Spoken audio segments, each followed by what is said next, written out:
तुम्ही आमच्यासाठी काय केलं? असा प्रश्न आई वडिलांना विचारण्याच्या आधी थोडा या गोष्टींचा पण विचार करावा. आणि हा विचार तरुण पिढीनेच करायचा आहे, कारण की आजचा तरुण हा उद्याचा वयोवृद्ध म्हणून ओळखला जाणार आहे. आज न उद्या आजचा तरुण हा वयोवृद्ध होणारच आहे. या लेखातील शब्द न शब्द हा वयाच्या प्रत्येक टप्प्यावर असलेल्या लोकांकरता उपयोगी ठरणार आहे. आई वडील हे दोन शब्द ऐकले की मनात एक वेगळाच भाव उमटतो. आपण कोणत्याही वयाचे असो, कितीही मोठे झालो तरी आई वडिलांसाठी आपली जागा कधीही बदलत नाही. परंतु कधी कधी परिस्थितीच्या रेट्यामुळे किंवा आपल्या धकाधकीच्या जीवनामुळे आपल्याला असे वाटू शकते की आपल्या आई वडिलांनी आपल्यासाठी काय केलं.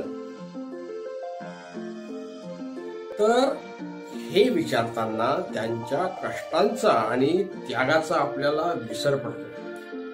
परंतु त्यांनी घेतलेल्या आपल्या काळजीची आठवण ठेवावी आणि त्याचं मोल समजावं.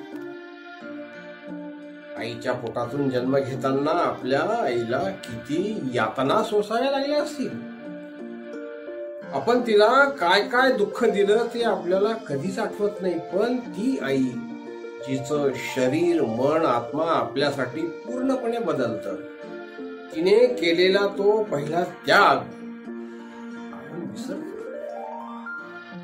कित्येक रात्री आपल्या रडण्याने तिच्या झोपेचं खोबरं केलं, पण तिने कधीच तक्रार केली नाही. प्रत्येक ताप, प्रत्येक छोटासा आजार तिने आपल्या जीवापलीकडे जपला.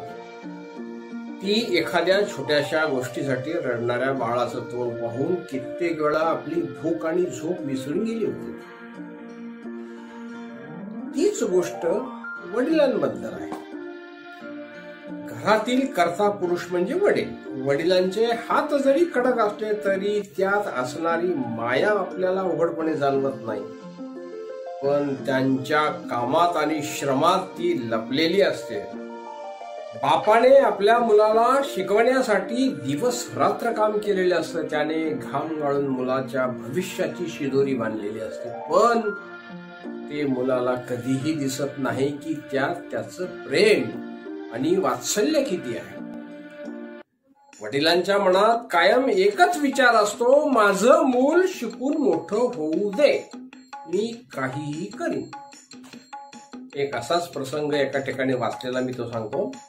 एक तरुण जो खूप शिकला, मोठा झाला आणि त्याला शहरात नोकरी मिळाली.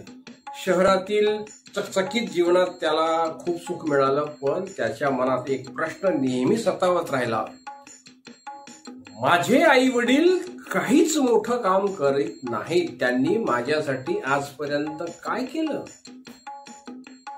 एके दिवशी तो आपल्या गावाला परतला आणि तिथल्या एका शेजाऱ्याने त्याला त्याच्या वडिलांचा त्याग सांगितला. जेव्हा त्या तरुणाने पाहिलं की त्याचे वडील आपली इच्छा मारून त्याच्या शिक्षणासाठी किती कष्ट करतात, तेव्हा त्याच्या डोळ्यातून अश्रू वाहू लागले. त्याने त्या दिवशी आपल्या वडिलांना मिठी मारली आणि सांगितलं, तुम्ही माझ्यासाठी इतकं केलं हे मी कधीच समजू शकलो नाही. जेव्हा आपल्याला वाटतं की आपल्या आई वडिलांनी आपल्यासाठी काय केलं, तेव्हा थोडं थांबा, विचार करा. त्यांनी आपल्या जीवनातील प्रत्येक क्षण आपल्याला आनंदी आणि सुरक्षित ठेवण्यासाठी घालवला आहे. त्यांनी कधीच आपल्याकडून काही मागितलं नाही, फक्त आपल्या चेहऱ्यावरचं हसू पाहून ते समाधानी झाले. तुम्हाला जर खरोखरच प्रश्न विचारायचा असेल तर स्वतःला विचारा, मी त्यांच्या जीवनात आनंद कसा आणू शकतो, मी त्यांच्या कष्टांची किंमत कशी फेडू शकतो. त्यांनी त्यांचे कर्तव्य केले, आता तुमची वेळ आहे. आपल्या आई वडिलांना एक साधा पण प्रेमळ संदेश पाठवा, त्यांना भेटा, त्यांच्याशी गप्पा मारा, त्यांच्या आयुष्याची गोष्ट ऐका, त्यांना हवी तेव्हा साथ द्या, कारण शेवटी आपल्या कष्टाच्या बदल्यात त्यांनी फक्त आपला आनंदी चेहरा पाहूनच समाधान मानलाय.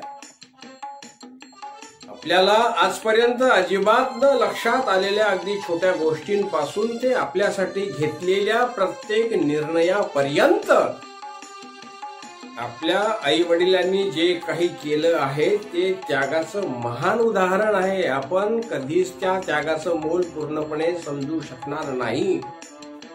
त्यामुळे तुम्ही आमच्यासाठी काय केलं असा प्रश्न त्यांना विचारण्याआधी त्यांच्या प्रत्येक त्यागाला मनापासून आदर देऊया आणि त्यांच्या कष्टाचं मोल समजून घेऊया. कारण आई वडिलांच्या प्रेमापेक्षा आणि त्यागापेक्षा जगात मोठं काहीच नाही. हा व्हिडिओ आपणास कसा वाटला ते अवश्य कळवा. पुन्हा भेटूया नवीन विषय घेऊन. तोपर्यंत नमस्कार, धन्यवाद.